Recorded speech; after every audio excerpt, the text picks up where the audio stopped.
Begin the current Daf Masechtas Eruvin Daf Pe'al. We begin on the top of the Amid, where we begin the Gemara's discussion from the halacha of the previous Mishnah, which spoke about what type of items can you use to make in the Eruvin Chatzeris and Ishitu from Mavayis. Cheers, Kuspans, Bekazach, and Cheskats, or anytime Daf Achayim. Krishna was joining us with today's Daf. Some of the things we can discuss in today's Daf are machlekes that we mentioned in the Mishnah between Rabbi Eliezer and Rabbi Shua regarding what types of foods can be used to make an Erev. According to Rabbi Shua, it's only bread. According to Rabbi Eliezer, as we'll see, possibly it's any foods. Additionally, we're going to discuss regarding the next Mishnah, making an Erev, if you're giving money to a storekeeper, if that's going to be valid to go ahead and create an Erev, or if that's going to be a problem of how you're trying to create the Erev. Additionally, that the Gemara concludes that we pass like Rabbi Yehuda in Hilchas Eruvin, and the Gemara qualifies some of the teachings of Rabbi Yehuda in the Mishnayos and Masechtas Eruvin. Some important terms and concepts we discuss in today's Daf are Eva, which is a rabbinic injunction in certain cases between Jews and non-Jews, or even between Jews, because it's going to bring to hatred, so therefore they made certain takana. Shemeyasa double kakuli is the concept that even if the takana doesn't apply anymore, but if it might come back and be a problem one day, even now would continue that takana. Timua is when there's a mixture of truma into chulin. So if there's a mixture of 1% or less, then the halacha is that it's chulin, but you have to take out that amount of truma that fell into the mixture so that you're not eating that. But if it's more than 1%, the whole mixture becomes forbidden because of the truma that's mixed in. And the concept of zachalon shalbafanav, that you can merit something to another person even if he's not there, but you cannot be chavin la'adam shalbafanav, you cannot do a liability of a person when he's not there. So we begin the current daf. We said in the Mishnah on the previous daf that the Rabbi Eliezer said, you could make an Erev and a shituf out of everything except for two things, water and salt are not really considered as food. Rabbi Shua said, no, kikuhu Erev. The Erev has to be out of a loaf of bread. So, and that's where our Gemara begins and says, wait a second. We already learned this Mishnah one time before in the same Masechta, Chavav Mabez. The Mishnah said, you can make an Erev out of anything. You can do shituf from Mabez, except for water and salt. So why are we repeating the same exact Mishnah over here on Daf Yomi? So Amar Rabbi says, La Fuka Rabbi Shua.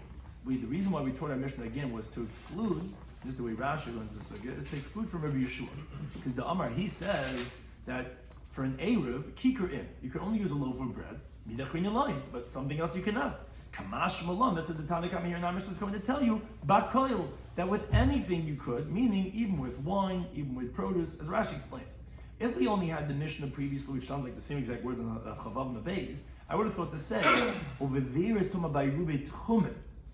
There, Rabbi Shua would agree that, there's no concern of Eva, of hatred. Well, who cares what you make your food out of? It's your own Erev Tchumen. In contrast, over here by Rubei Chatzeris, which as the Gemara is going to explain later on, there's an element of Eva over here, that, what I mean, if you're using grapes and I use bread and you do this and then everyone's up in arms, well, it's not fair. How come we have to do it and you do this and you do less and I paid more for the association? So because of that, then I would say that actually, no, you can't just use whatever you want. You can't use grapes and pears or whatever.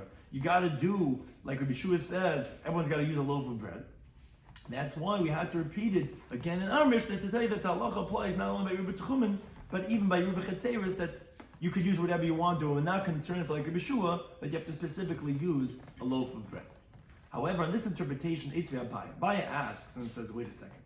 We learned in a brisa that says B'chol Ma'arvin, that you can make an Erev with anything. B'chol Ma'arvin Eruvin Chatzeris, you can make an Erev for Eruvin Chatzeris with anything. B'chol Mishtatfin Shetuf Mavayis, you can make a Shetuf Mavayis whether with bread, whether with wine, whether with other types of produce. They didn't say that you have to make an Erev with bread. Ela b'chatzer bilvad, only in the courtyard itself. So wait a second, didn't you just say B'chol Ma'arvin Eruvin Chatzeris? So on that, Rashi explains, obviously, when it said B'chol Ma'arvin in regards to Eruvin Chatzeris, it means, what's B'chol Ma'arvin? Not anything, it has to be with bread. It means any type of bread, you can make a Eruvin Chatzeris. That's obviously what it means, B'chol Ma'arvin Eruvin Chatzeris. It means any type of bread, because you just said it has to be bread, it can't be anything. So on that says the Gemara, Man Shamat Leidama. Who's the one that says, passed in Midachinilai, that we recorded in our Mishnah on the previous daf, that says that for a Eruvin Chatzeris has to be bread and nothing else? It's Rabbi Shua. And V'katani Bakoil, and still the word in that brayso says Bakoil. And obviously Bakoil, like we just explained, the brayso in itself says it's not everything has to be with bread. So you see that you could say bakol and still mean only bread. So then our Mishnah also, how do you know that the reason why our Mishnah repeats it again, the same Mishnah in the same Masechta, is to tell you from the word bakol that you could go ahead and use anything that you want of a Rubichan Seiros, and it's coming to exclude Rabbi Yeshua, who said, no, it has to be specifically bread. No. Maybe when our Mishnah says bakol, it's also going on bread just like by the Brisa. And the Mishnah is coming to tell us that all types of bread you can make from the Rubichan Seiros, and you're right, Shetu from a vice could be not only bread, everything besides water and salt. But how do you know when our Mishnah says bakayil, Eruvin, it means to say they include all types of food. Maybe the chutz min and melech is only going shetu from a vice. Shetu from a vice you could use whatever you want, wine and grapes, whatever it is. But for the Rubichan Seiros, from the word bakayil, how are you saying so far to say you could use anything? Maybe it's only coming to include all types of bread, just like the Brisa says the word bakol ma'arvin, and it means not everything, because the Brisa itself says the Rubichan Seiros has to be, because it's like Rabbi Yeshua, that has to be specifically bread. It just means all types of bread. So the Gemara says, you're right. Elo Amar Rabbi Bavachana, he says, if you want, you could say that when we said Lafukim and Rabbi Yeshua, that the reason why we repeated the Mishnah a second time and said the same Mishnah again here in our Parak Chalaim is to exclude from Rabbi Yeshua, but it's not going on the what we call the Reisha of his statement. It's going on the Seifa of his statement. Because there was two elements in Rabbi Yeshua's teaching. Not only did he say that the Eruv has to be bread, he said it has to be a whole bread. So we first thought that what we're coming to disagree with Rabbi Yeshua is on the bread part. We said, no, it's not disagreeing on the bread part, because our Tana could agree, possibly, that it has to be bread. Because although it says the word bakol, the Brisa also says bakol and it means bread. Rather, the Amar Shleima improves a lot. It's on the whole part. He says not only has to be bread, it has to be whole bread and not broken. Kamash malam bakol. That's what coming to tell you that all types of bread, even a broken piece of bread, could be used. That's the machlokes in our Mishnah between Rabbi Eliezer and Rabbi Yeshua, that Rabbi Eliezer holds that it could be a broken piece of bread, but it has to be bread. It could be, because bakol could mean that. And Rabbi Yeshua holds it has to be a hollow bread. That's what we repeat again our Mishnah over here in this parak. Now, says the Gemara, proves my time alone. What's the reason why Yeshua doesn't allow a slice of bread?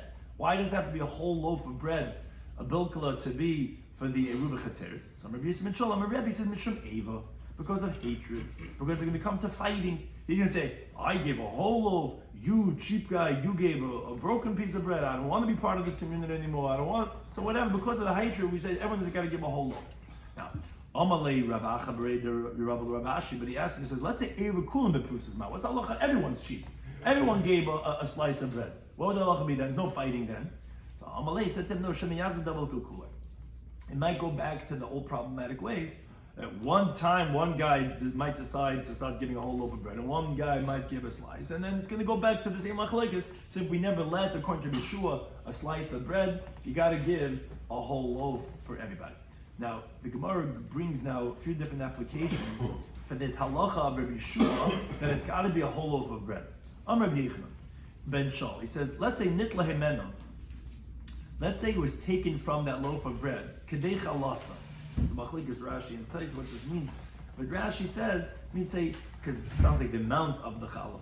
But point is that you're taking off the challah, which is not really a chesaron. It's not really missing from the loaf of bread, because it's actually fixing the loaf of bread. Because you need to take off challah. Challah is the halacha when you're making bread. You have to take off a certain amount and give it to the kohen. So we don't give it to the kohen, or we burn it, but you have to take it off, or else it's forbidden to be eaten.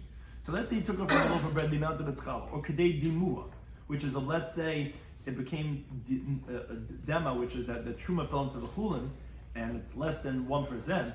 So you're making from this loaf of bread, you have to take off 1/100 to fix it. You can still make an eir with that bread, because that's not considered that it's missing. It's really whole. That taking off is making it gantz, is making it whole. Now the Gemara says, "But Tanya, but the Brisa actually no. Kedei dimu ma'arvan leba." The Brisa says that if you take off the amount of the mixture of the truma that's inside of it, when it's less than 1/100, then you can make an eir with it. But kedei chalas, if you take off the challah, ein ma'arvan leba, you cannot make an eir with that. It contradicts what Rabbi Yochanan Shal just said. It says Imalikash is not difficult. This time he said you can make an eir even when you take off the challah is b'chalas nachtem. Is the amount of challah that a baker, professional, has to take over, which is very little, and that's not considered lacking. This that we said in the Brisa that you cannot make an eir if you took off kedei chalas is b'chalas balabais. It's the amount of a regular woman, a homeowner, when they take off their challah. If you take off that amount, that's going to be problematic. That's going to be considered as missing. Because now we're learning the Mishnah like this challah that says, what's the shiur challah? How much dough do you have to take off when you're making a batch of dough? So echad me'esrim ba'arba, it's 1/24th. But that's, for example, when you're isla atzma. When you're making the dough for yourself, or for isla mishta b'no, you're making dough for your son's party. That's echad me'esrim ba'arba. Then you take a 1/24th. But nachtem shu'as limka b'shuk. But if you're a baker that you're going to sell into the marketplace, or if you're a woman that has in the basement a store and you're selling to the marketplace, then then you're 1/48th. You have to give less because or else you're going to be giving away so much of your parnassam. So therefore, then you take up that amount of challah. That's not considered missing so much as just 1/48th. Whereas when you're Techalas Balabais, when you're 1/24th, then it's going to be considered as you're lacking, and then it's not going to be considered shalim for the Eruv of Rabbi Yeshua that has to have a kikar shalim. Continuing on this theme of Rabbi Yeshua, which actually this has application to the laws of Lechem Mishnah, Amar Rav Chisda, he says if you have a loaf of bread that broke, and then tafara, you join the broken piece of bread together from the loaf, bekisim, with a splinter, with a toothpick, and it looks whole. The halach is ma'arvan leba. You could go ahead and make an eruv. It's considered shalim by sticking the pieces together. I says the Gemara when the Brayso says ma'arvan leba. You can't do that. It's not a shalim if you take that toothpick and you stick the two halves together. Says Gemara lekasha. It's not difficult. Why? It depends. The Brayso that says it's invalid is the yediyah tifra. If it's recognizable, the place where you're stitching it together, that's considered broken. It's doesn't look whole. But this that Rav Chisda said it's going to be valid is the lo yediyah tifra. You can't tell where it is. It looks like a shalim. You stuck in that toothpick and now you're holding it up. It looks like one. So that would be valid as a shalim and therefore would be good for the eruv according to Bishul. Now continue on the halacha of the Mishnah regarding making an eruv out of bread, which seemingly the Gemara said on some level everyone agrees that the eruv has to be made out of bread. The eruv chatzeres. So Amar Zera Mishmul, he says, Ma'arvin b'pas oiris. You can make an eruv with rice bread, or b'pas bacon with millet bread. Those are all considered bread. Which Amar Rokva, he says, L'nedimah farshli m'nei Demar Shmuel. He says, to me was explained in the name of, from the master of Shmuel, that no, b'pas oiris ma'arvin, with rice bread you can make an eruv, or b'pas bacon e ma'arvin. But millet bread you cannot make an eruv. It's not such a normal thing to eat, so that wouldn't qualify as a valid eruv for eruv chatzeres. Now, whereas Amar Chibar Oven Amar Rab, he says actually even ma'arvin b'pas adashim, you can make an eruv with lentil bread. And even though that would seem to be more inferior. It says, is that really so? That lentil bread is considered as bread? But Vayhida b'shnei Demar Shmuel, there was this lentil bread that was in the years of the master of Shmuel, b'shadi l'kalbi, and he threw it to his dog, and even the dog didn't eat it. How can you say it's considered bread? Even dogs wouldn't eat the lentil bread. It says, no, that bread was the sharmin havi, was multi-grain bread, which had many different types mixed in over it. That's for sure not considered as bread. So like it says in Pasuk by Yechezkel, it says Va'ata kach l'chachid. Now I want you to take Hashem says wheat, u'sa'urim and barley, u'poilem beans, v'adashim and lentils. Oh, all the healthy people are getting very excited over here. V'deichen and millet, v'kusmim and spelt, v'goyme, etc. And what does it say over there? It says lechem anashim lo yisaychel.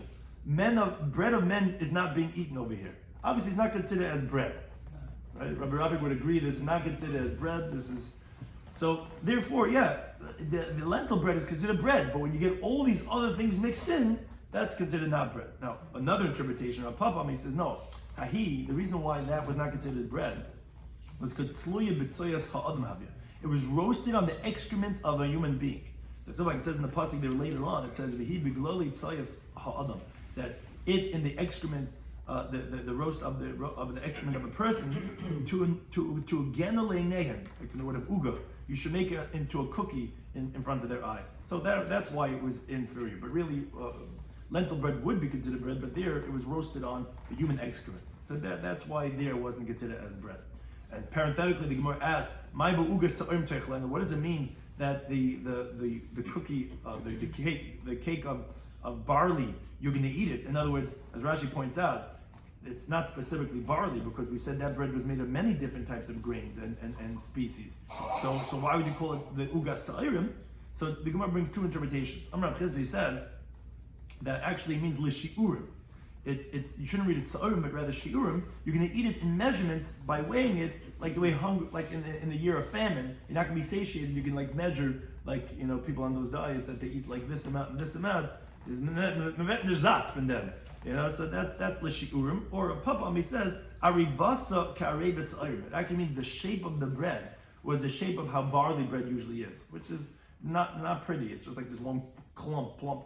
But not like the way it's shaped with wheat bread, which you usually make beautiful or braided and whatever. That's why it was degrading when it was calling it ugas sa'irim, either because of the word shiurim or just like barley bread is usually made, which is not a beautiful type of a bread. Now continue with the halacha in the next Mishnah, continuing with this theme about shitufim of the dwellers, putting all the members of the community together to join into the communal shituf mavos. Says the Mishnah like this: let's say Nisan Adam Mal Lechendani. Let's say a person gives money to a storekeeper who sells wine, and he lives with him in the mavoi, in the neighborhood. There's a wine cellar, or ulanachtim, or let's say to a baker who sells loaves of bread, who also lives with him in the same courtyard, and he gives him money so that he should merit for him his eruv together with the rest of his members of his community. In other words, if let's say he tells him that if the people of the Malva are going to come to buy from you a loaf of bread for the eruv or wine for the shituv, I want to already have a portion already, so I'm coming and giving you money to be part of that eruv, that shituv. So on that says the Mishnah, that person could give money so that he could be mazakah the eruv. That's the real deal. Listen, that's going to be valid. He can give money to the baker, come to him before and says, look, they're going to come to you, the community members, the people on the board are going to come to you to go ahead and make the eruv. They're going to buy a loaf of bread from you. Here's money up front, so that I'm part of that eruv. So Rabbi says that's valid. But the Chacham, the sages said, they said no, his money is not going to merit for him into the eruv. Why? Because the halacha is that ma'is are not kindness. Money does not create an acquisition until you do meshicha. So by just giving him the money, you didn't do anything. Now, and Rashi says even more than that. He says even if, let's say, this storekeeper ends up making the eruv for all the other people in the community, and he wants to also merit it to this guy who paid him, it's not going to be an eruv. It's actually worse from the fact that this guy gave money. Why? Because he's not intending to get a gift from this guy, like other people who are just he's being mazaka to them the eruv. No, he intended to give money to acquire the rights by paying. That's not acquired for him because ma'is ain't a kindness. You don't acquire just with paying money. So since you don't acquire just paying money, he actually made it worse now because he's not relying on him. His intention is not to have a matana. So if this guy, he didn't get it with his money that he's paying, and now when this guy's trying to give him a matana be mezaktim, that's shalom yadaitai. Usually you can be mezakit to a person, even let's say shalom b'fanav, because you know he's going to want it. That's not true. Over here I didn't want this matana. I'm paying for it. The problem is by just paying I didn't get it. So therefore say the Chacham, no, you're actually not going to be part of the eruv by giving money to the storekeeper. Now, however, as we continue to Beis, says the Mishnah, but the Chacham agreed to Rabbi Eliezer, b'shar kalam, by any other person, as the Gemara explained, it's not a storekeeper, then the money will merit for him a right in the eruv. As the Gemara is going to explain, it's talking about a balabayas that tells his friend, he says here, take this money and merit for me into the eruv. He goes and he merits for him, the eruv is acquired. Why? Because since a homeowner, a regular balabayas, a regular neighbor, he doesn't usually sell loaves of bread. So although he's telling him to be mazaka to me, his intention is not to purchase from him with his monies. It's rather just paying him for the effort that he's doing, and he's making him into a shliach. It's as if he told him, eruvli, make an eruv for me. Because even the storekeeper itself, as we'll see in the Gemara, if he tells him eruvli, the Gemara is going to say he will acquire. It's only because when he's giving the money, we presume he's trying to acquire with his acquisition of money, which is not an acquisition, and therefore it's not going to be valid. But again, a regular guy, then it's going to work because we're not presuming it as a purchase, we're presuming it as he's just giving the money to pay him for his effort, but that he really wants him to be a shliach, for him to make the eruv for him. As the Mishnah explains, because a person could only have an eruv made for him only with his consent. So therefore, by the storekeeper, when he tells him zachili, his intention is only to acquire through the acquisition and not to rely on him to make him a shliach. And we're saying that the money's not going to acquire for him. And if he's not relying on him, it comes out that even when he's going to make the eruv for him with the matana that he's doing for the whole neighborhood, it's going to be shaloi l'dait of this person. But if, let's say, the guy had drawn a loaf of bread and he placed it by him, then he makes him into a shliach. But with the monies, that's what the Chacham is saying it's not going to be valid. Now, Amr Yehuda, Rabbi Yehuda says, when did we say this, that you need to have the person's consent, is Beiruvit Techumen. Is when you make an eruv tchuma, which is that allows you to go another 2,000 amas in another direction. That's a liability because he's losing the other direction. Maybe he's not going to want it. So that's where we're saying that you would need to have his das. But if it's, let's say, the joining in the communal Eruv that you could carry, and then you can make the Eruv with him whether he's agreeing to or whether he's unaware. Because you can merit someone something even though he's not there, but you cannot create a liability of a person when he's not over there. So now the Gemara asks a very obvious question based on what we said in explanation of the Mishnah. My time Rabbi Eliezer. What's the reason Rabbi Eliezer says that you could acquire the Eruv by paying the storekeeper halei mashach? Well, that's what we said. Moisa not kinda. That's what we explained for the Chacham. Why this is not about him. You didn't do Mashicha. You didn't draw anything from him and take the bread and then give it back to him, whatever. So why is it, according to Rabbi Eliezer, going to be a valid Eruv? So on that, Amar of Nachman, Amar Rabbi, he says because Asuru Rabbi Eliezer Kedal Prakam Bashana. Rabbi Eliezer made this case like the halacha of the 4 periods of the year. What is this referring to? Rabbi Yechon is going to explain later on that the Chachamim made their halacha, the rabbinic halacha, that it's going to be the way the biblical law is, that actually mois are kind of. According to biblical law, monies do acquire for a person. Rabbinically, they said no, monies don't acquire. But in certain situations, they said, okay, we're going to keep it with the biblical law that it's going to acquire. So to over here, because of the tikkun of Shabbos, we want to go ahead and have the Eruv work. They made their law based on how their biblical law is, and therefore the Eruv is going to work with the monies that this guy gave to the storekeeper, to the baker. It's not like learn the Mishnah. What's this halacha that we're basing on the period, the 4 periods of the year? So it's going to be a discussion, and we're going to end up by Rabbi Yechanan, which is our objective to show that Rabbi Yechanan says this concept that we're explaining for Rabbi Eliezer in the Mishnah. Mishnah says Masechtas Chulin like this: V'dal Prakim Elu. In these 4 periods of the year, this is a Gemara Chulin Daf Pegim Lamed Aleph, which is referring to Erev Yom Tiv of the first days of Pesach, Erev Yom Tiv of Shavuos, Erev Rosh Hashanah, Erev the last days, which is of Shmini Atzeres, of Sukkot, and some say even Erev Yom Kippurim in the Galilee. So in these 4 periods, possibly 5, the halacha is as follows. Interesting halacha. Mashchitin es hatavach bal karchai.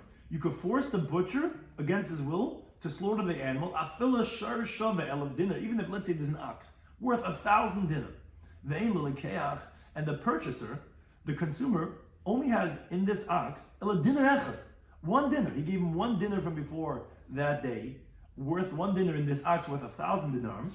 You could force the butcher to have to slaughter the animal. And the reason for that is because this is a time when everyone has to eat big meals, and therefore the guy's going to have to slaughter it, even though it's going to be a loss of 999 dinar.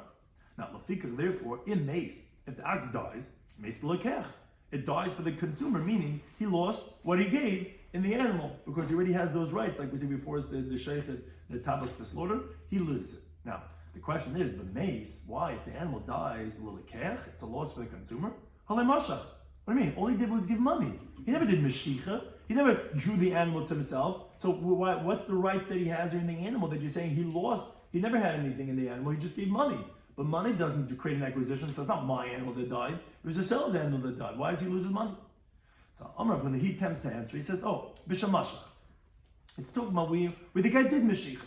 The consumer already drew the animal. He went a few days before Yom Tov. He says, I want to buy the animal. He said, okay, pull the animal, Sally the ox, and pull him a little bit this way. Oh, you did Mashicha, or you have an acquisition. Says the way, that'd be the case. The name is Sefer. Look at the end of this halacha. It says, but every other day of the year, besides these 4 times in the year, the halacha is not like this. You cannot force a butcher against his will to slaughter an animal. If the butcher wants to, he could just give you back your money that you put down for that sirloin part of the animal, whatever it is that you bought there in the animal. Lefika says the Brisa. Therefore, if the animal does die, Meis L'Meicher dies for the seller. On that, the question is, wait a second. Why would it die for the seller? Why is the other times of the year any different? Hamashach. You said the guy did Mashicha. If he did Mashicha, why are these 4 times a year any different than the rest of the year? So rather, Amar B'Shmuel Bar Yitzchak, he said, L'Oil B'Shlei Mashach. The truth is, it's not talking about where he did Mashicha. He didn't do Mashicha. So then how do we understand? What are we talking about over here? Why in those 4 times of the year, when the animal dies, it dies for the likach? It's because B'Shazikola, we're talking about where the butcher merited for the consumer in this ox the dinner worth. He merited to him al de'acher, through someone else. Meaning he gave the ox to someone else, and he told him, here, I want you to merit for this person a dinner's worth in this animal. Now, the lekech himself did not make that guy a shliach for himself. But the butcher was mazaket him through someone else. Oh, so that's what the Gemara explains like this. This is interesting now why it's going to depend. B'dal prokem elu, in these 4 times of the year, Erev Yom Tov, this Chusulai, where it's a merit for the person to have the money spent and to have meat bought because everybody needs meat for Yom Tov. So that's Zachan Lo Shalei B'Vanav. You could be Mezaket him. It's considered Chus because everyone needs meat. So you could do it even though he's not there. And that's what the guy did, the butcher did by being Mezaket through someone else. But other days the Chayvu it's a liability because you got to spend money. I don't have to have meat. It's not Yom Tov time, so it's considered a liability. Of course, having meat is a schus, but it's not a total schus because it's a liability. So then you can only create the liability when he's there. So therefore, the fact that you Mezaket through someone else, that didn't work. So therefore, it's going to be mace. It's mace lamoicha, not lekech, because lekech didn't have any rights. Because you cannot do that zikr. It's not a zikr. It's a chayv on all the other days of the year. That's one interpretation. Now the right.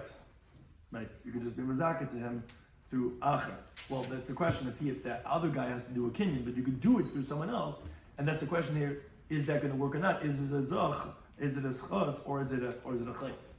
Now, the primary interpretation, the second interpretation the Gemara is going to bring, which is the reason why we're bringing this discussion, is to show the source that that's what the Rebbe and Mishnah is saying the same thing. Rav Ilam or Rabbi Yechanan, he says a different interpretation. Why the dies for lekach? But Dala Prokamelin, these 4 times of the year, Hemidu Chacham Devrein al Devrei Torah. The sages went and made their rabbinic law like it's not there. They made it how the biblical law is. The Amr Rabbi Yechanan says, because the truth is, Dvar Torah, biblical law, Moas kindness. The truth is that your money acquired here, as Rashi brings the source, because if someone redeems something from Hektish, the pasuk from Yikra Chav Zayin, V'nasan Hakes, you give the money, become like, and then it's yours. So you see from Hektish, that money's going to acquire. So for sure, if you're buying from a regular person, for sure it's going to acquire. So really, biblically, money's acquired. Now, why did we say that? No, you only acquire something when you draw it to yourself and not just by paying the money. That's a gezerah. It's a rabbinic decree. Because maybe what's going to happen is if you already gave the money, you just didn't get the chance to bring your U-Haul truck and bring all that meat for your steaks for Yom Tov. Maybe the guy's going to tell him, Nisr fuchitecha baliyah. All your wheat in the upper story, it got burnt up. You already paid for it, and it was yours.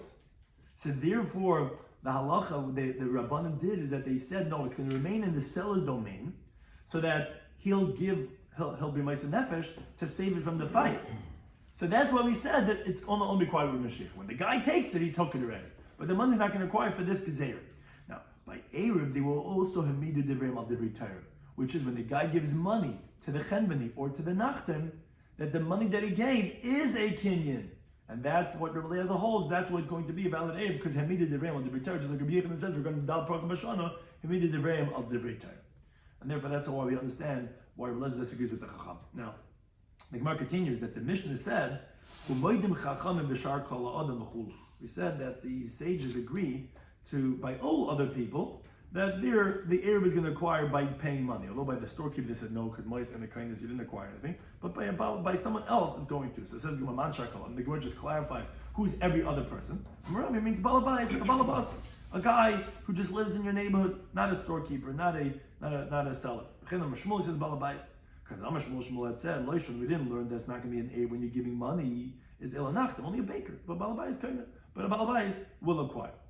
Another qualification says the Gemara, which is exceptions to this law, which V'amar Shmuel, he says, we only said it's a problem if you're giving a ma'a, which is a type of a coin, you're giving the baker money. And we said it's a problem, because you're trying to acquire with your money, and moist in the kindness, and then he's trying to remember zakat, your shalom yadayit, it's not going to work.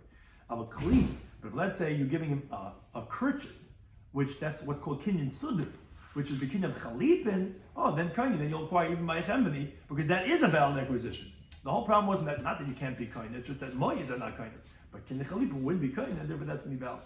So the Rambam Shmuel, he says, the only problem is that you tell him, merit it for me. Well, you're not making him into a shliach, you're just like a regular seller. I want you to be zeicher for me through the monies that I'm giving you.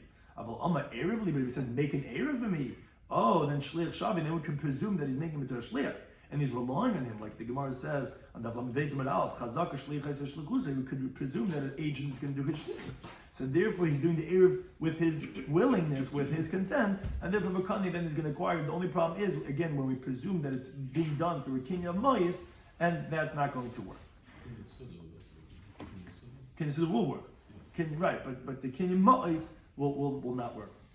Now in the Mishnah we said that Rabbi Yehuda said that when did we say this halacha that you need to have the person's das, is when by Erev Tchumen. But by Erev Chatzeres, where it's a schos for the person, then you don't need his das. Amar Rabbi Yehuda Mishmol, the Amar Rabbi Yehuda says name Mishmol. Halacha Rabbi Yehuda, like the Tana Rabbi Yehuda, that when it comes to Shitufim Avayis, when the Erev Chatzeres, where it's a schos for the person, you don't need to have his consent. You could just be mezakatim. Not only that, everywhere where we have Rabbi Yehuda Mesech Eruvin, halacha Gemais, halacha is like him. On that, the Gemara asked on that. Amalei Rav Chana Bar Gdesai and Rabbi Yehuda. He says, Amar Shmuel, did Shmuel say when he says the halacha is like Rabbi Yehuda in whole Eruvin, Afila b'mavi shenitlu karesa v'lachayev, even regarding the halacha that's brought in the Tzadik Dalam and Aleph later on Perkal Gagas, that regarding if Shabbos, if let's say the crossbeam or the side post by the opening of the mavi falls down on Shabbos, that Rabbi Yehuda is lenient and he says it permitted the rest of that Shabbos. Even in that halacha did he rule like Rabbi Yehuda? And that Amalei says to him, no, but even the Martilach. Regarding, I told you, wherever the halacha applies to the acquisition of an Erev, which is like our Mishnah talking about the kinyan of the Erev. But I didn't tell you the laws regarding walls, although it applies to the halachas of Eruvin. It's not in the law of Eruvin per se. It's not the acquisition of Erev, which is, let's say, joined together with the food. It's the laws of mechitzas. In the laws of Mava, we said, for Eruvin, we are lenient with a side post and a crossbeam, but that's not a law of Eruvin, that's a law of mechitzas. Not necessarily did he say the halachas like Yehuda in that too.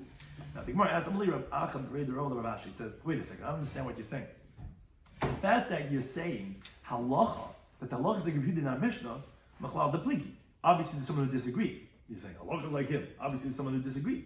How could you say Yehuda is disagreeing with the Tadikam in the Mishnah? But Rabbi Shloimy Levi said, wherever Yehuda says in Mishnayos, he says, Emasai, when did we say this? Oh, Ubameh, and when does this apply? The Mishnah saying in our Mishnayos, he's coming to explain the words of the sages. Here the words in the Mishnah are Bamed Devar Mamurim. So I could say halacha is like him, but no one disagrees with him. He's coming to explain the Tanakh. Which the Gemara actually first asks on this teaching of Shmuel Levi. V'loi pligi, what they don't disagree? But Vanantana, we learned the Mishnah on the previous daf that said in let's say middle of Shabbos, more dwellers join the community. So we said Ma'aseh b'mezakah, before Shabbos, meaning you have to then add on and be mezakah into the area. And we said b'tzarech l'diyah, you have to notify them. Now that was by Rabbi Chatzeres, and you have to notify them. What do you mean? That's not like Rabbi Yehuda. Rabbi Yehuda says by Rabbi Chatzeres, you don't have to notify them because it's zachal mishla b'fanam. So how could you say Rabbi Shloimy Levi that when Rabbi Yehuda uses Bamed Ramum, he's just explaining and not disagreeing? Obviously they disagree, as we see in the previous Mishnah. That's the Gemara. No, Hasam over there, as we explained this in the previous stuff too. It's possible to interpret b'chatzah shebein shnei mavayis.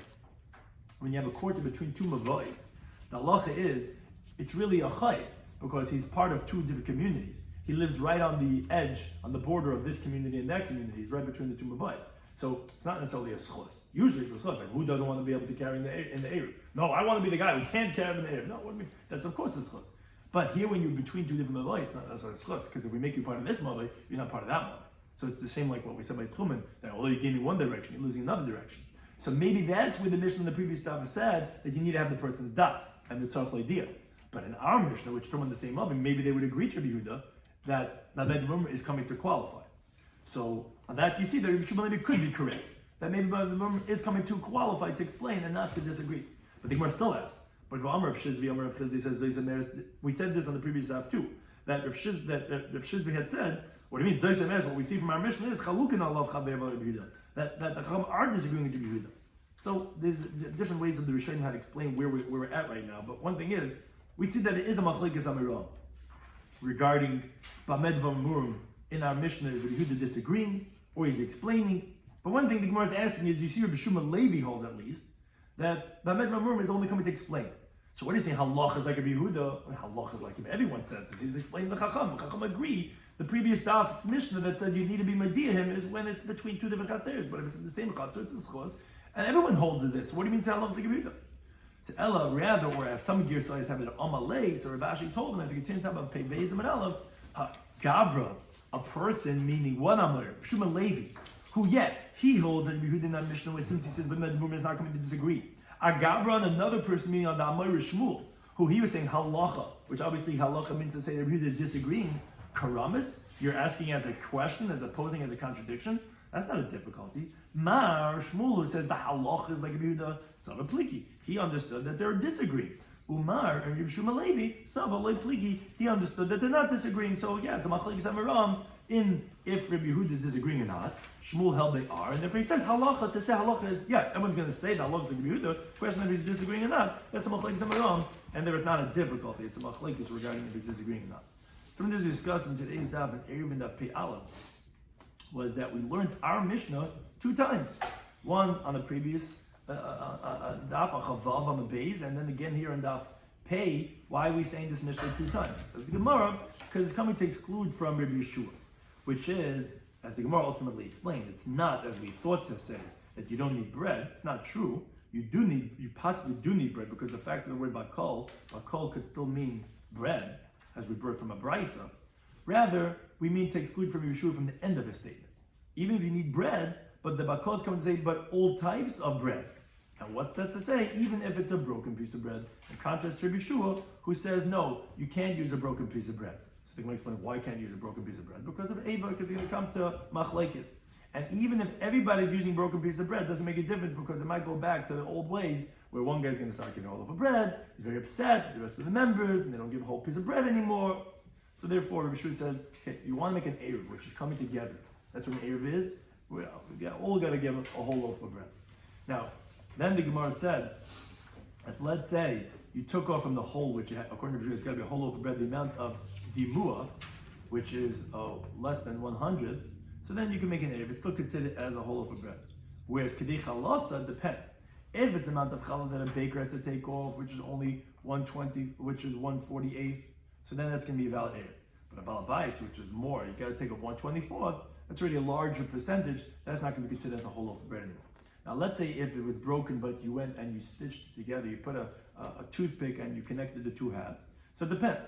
If you don't recognize it, you don't see it, then you can make a valid Eruv. But if you can tell that it's this big toothpick holding it together, and you have that the red shiny stuff sticking out from the back, from those toothpicks, then it's not going to be a valid type of thing. It's not going to be considered as a whole loaf of bread. Then we said you can make an Eruv with rice bread, and then there was 2 different opinions regarding what's the halacha with millet bread, and then were those who said you could even use lentil bread. Now, lentil bread is considered not even bread for human beings. So we said no. That store with Yechezkel had other types of grains and beans and whatever, fashid, nazaf, and all mixed in over there. That's not bread.